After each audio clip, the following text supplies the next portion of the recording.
नमो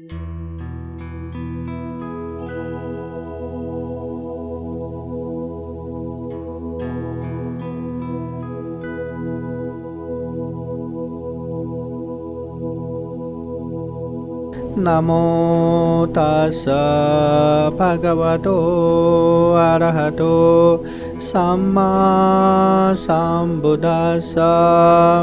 नमो तस्स भगवतो अरहतो सम्मा सम्बुद्दस्स। नमो तस्स भगवतो अरहतो सम्मा सम्बुद्दस्स।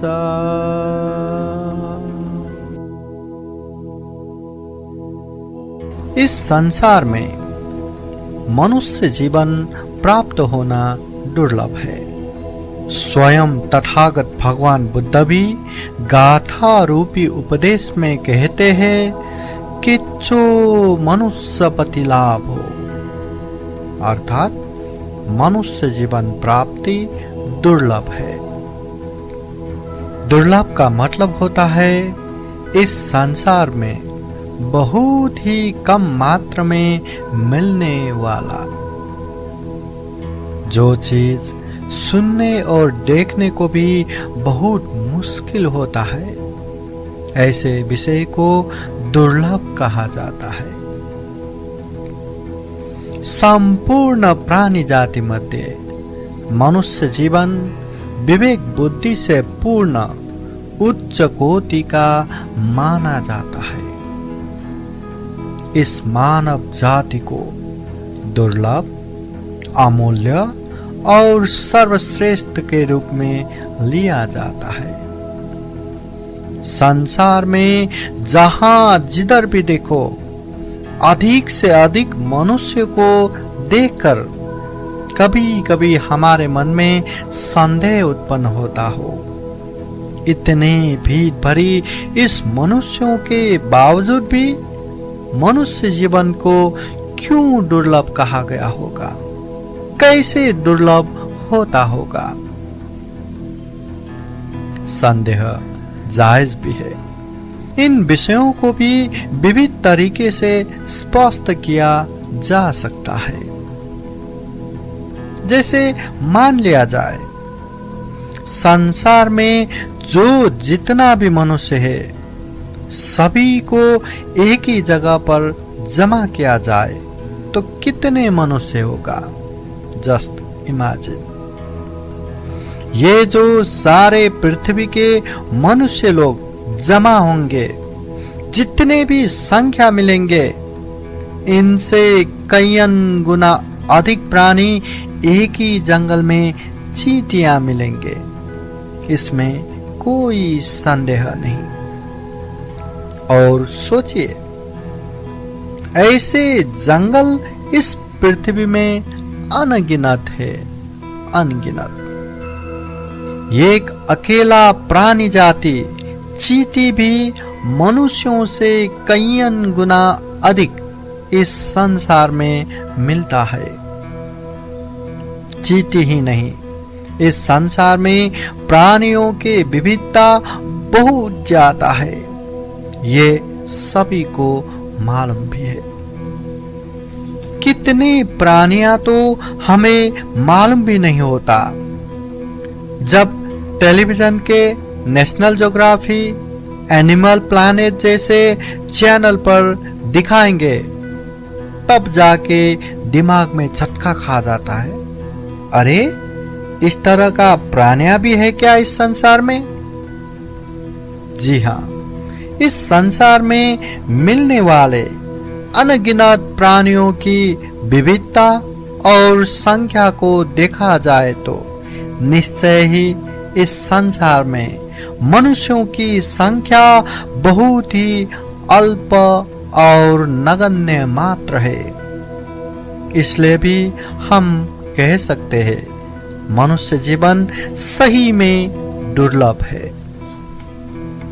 मनुष्य जीवन दुर्लभ जानने के लिए एक अंधे कछुए के उदाहरण बौद्ध साहित्य में इस तरह आ जाते हैं। अनंत अथाह समुद्र में एक बांस की छड़ी पड़ा है। उसमें एक छोटा सा छेद है, केवल एक कछुए के सर अंदर रख सकने की जैसा।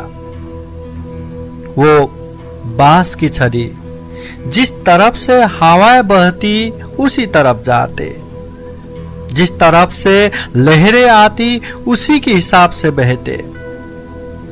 पूरब से लहरें आए तो पश्चिम की तरफ, पश्चिम से लहरें आए तो पूरब की तरफ, दक्षिण से लहरें आए तो उत्तर की तरफ, और उत्तर से लहरें आए तो दक्षिण की तरफ।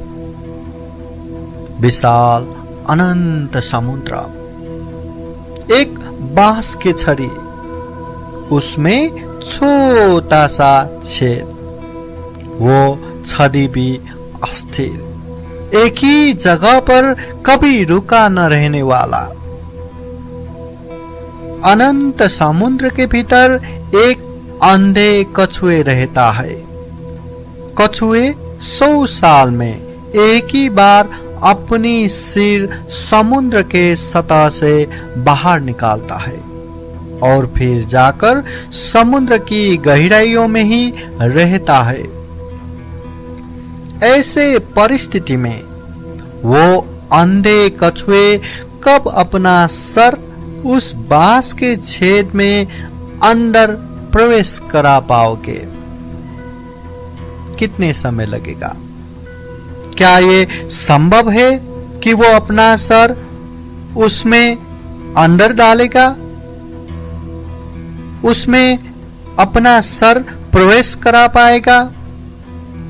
वैसे देखा जाए तो ये संभव नहीं है, असंभव है।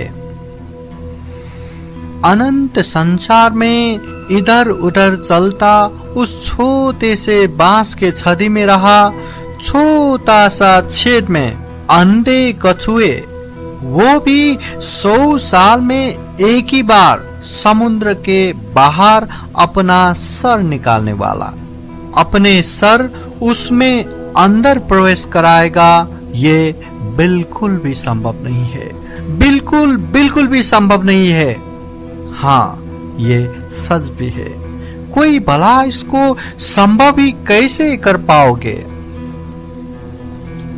इस संदर्भ में तथागत भगवान बुद्ध कहते हैं, अगर वो अंधे कछुए चिरकाल तक जिंदा रहा और वो बांस के छड़ी भी नष्ट ना हुआ तो वो समय भी बहुत जल्दी आएगा जब वो अंधे कछुए अपने सर उस छड़ी में पड़ा हुआ छेद में रखेगा। मगर एक बार मनुष्य जीवन से पतन होने के बाद फिर से इस जीवन को प्राप्त करना उससे भी कठिन है, अति ही कठिन है। इसलिए भी बुद्ध हमेशा कहते हैं, इस दुर्लभ मनुष्य जीवन को क्षणिक के सुख आनंद और स्वार्थ में भूलकर, लोभ लालच में फंसकर, पाप में जकड़कर व्यर्थ में अंत नहीं करना चाहिए। सही रूप में जीवन को सदुपयोग करके सफल और सार्थक बनाना चाहिए।